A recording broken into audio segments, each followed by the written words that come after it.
Tali Marie King, and we are here to read The Confusing Kidnap, Rough Draft, Chapter 3.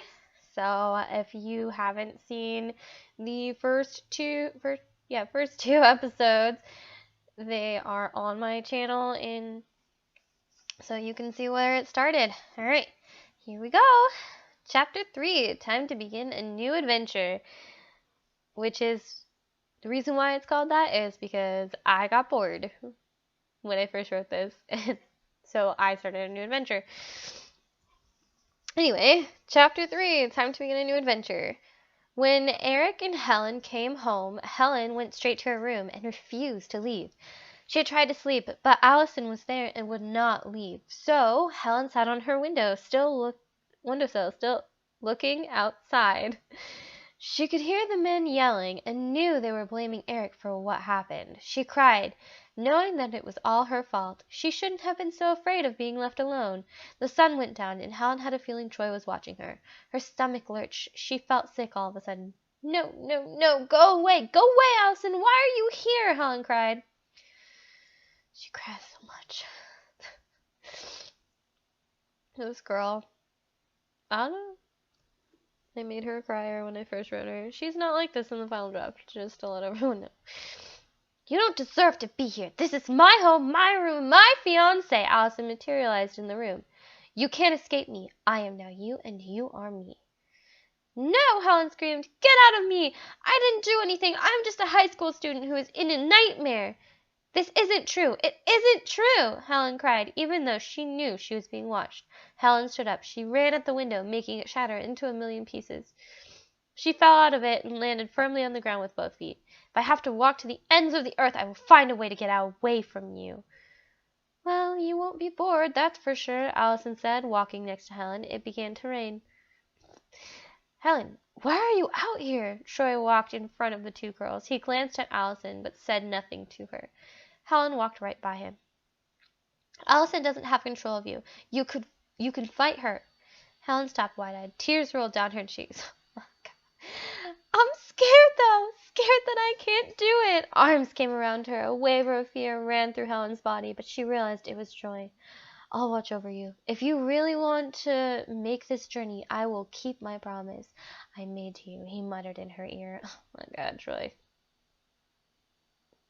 You're so stupid. Helen began to sob. But what if you are hurt by the sun? We can sleep during the day and travel by night. Let's go before it's too late. I agree. Besides, I had no clue that you were so emotional, Troy. Allison laughed. Yeah, get him, Alice. Be quiet, Alice. You have no say here, Troy yelled. The group walked on. Helen went in the direction her feet took her in.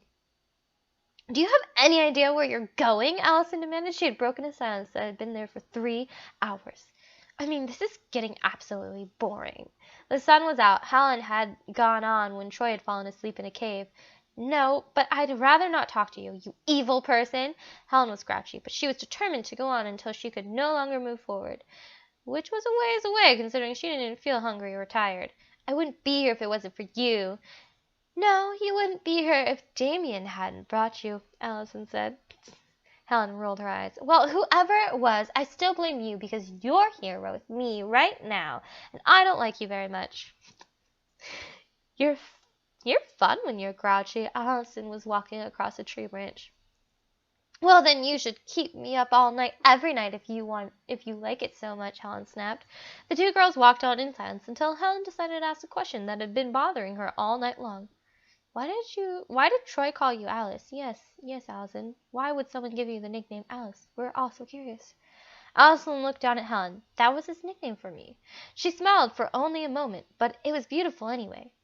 What do you care? You don't even like me.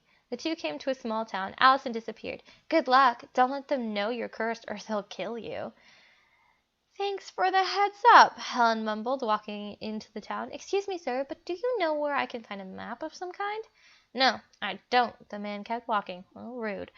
Oh, man, I'm not going to get anywhere, Helen yawned. Oh, well, better keep going. When Helen stepped outside of the town, Allison was back out. Do you think they all are looking for me? Helen asked Allison. Well, think about it. They believe that you are the only person that is able to break the curse on them. So, what do you think? I guess you're right. So, when do you think I should rest? I know I can't sleep tonight because Troy will catch up, but Francis can fly. Troy is a better tracker than Francis, and Francis can't show his face in town, so I believe you should sleep tomorrow, if you can make it that far. Is that a challenge? Helen asked. She was ready to try and prove Allison wrong at any given point in time. Oh, yes it is. Besides, I have more power at night, so I think you should watch yourself. I have a question for you. Ooh. Helen had been wondering something for a while now, and it finally bugged her enough to ask. Well, what is it?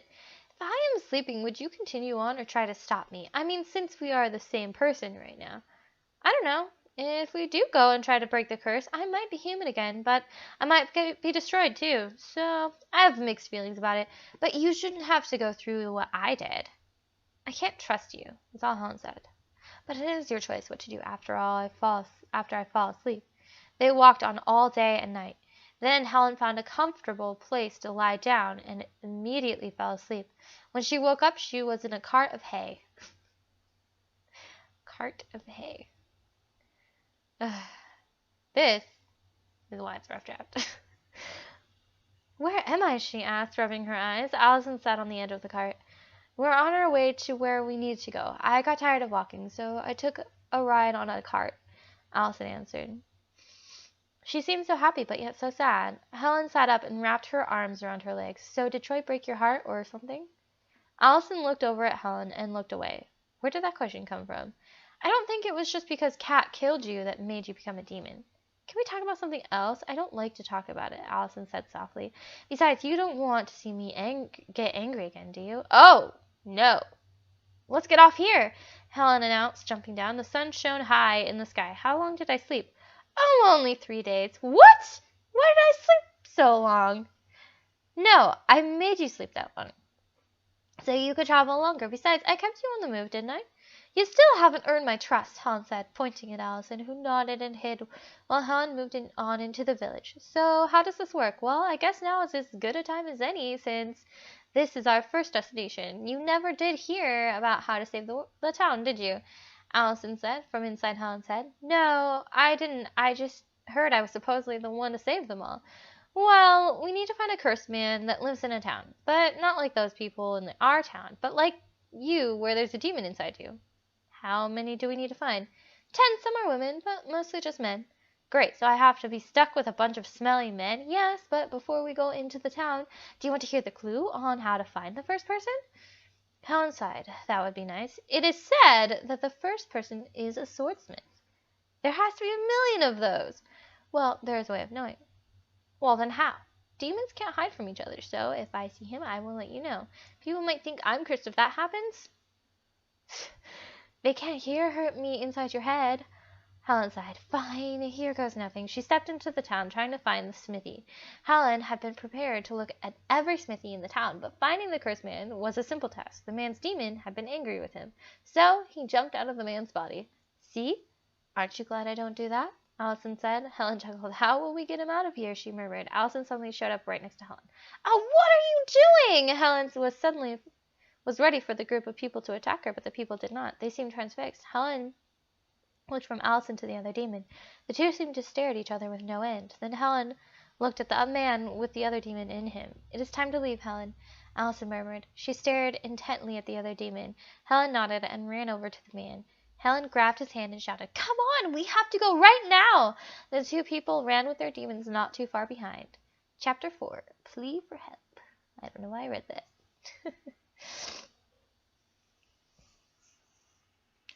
Alrighty, that's the end of chapter 3, and I'm excited for chapter 4 because you get to meet John and his brother. Those are the two people that they find, so I'm excited for next week.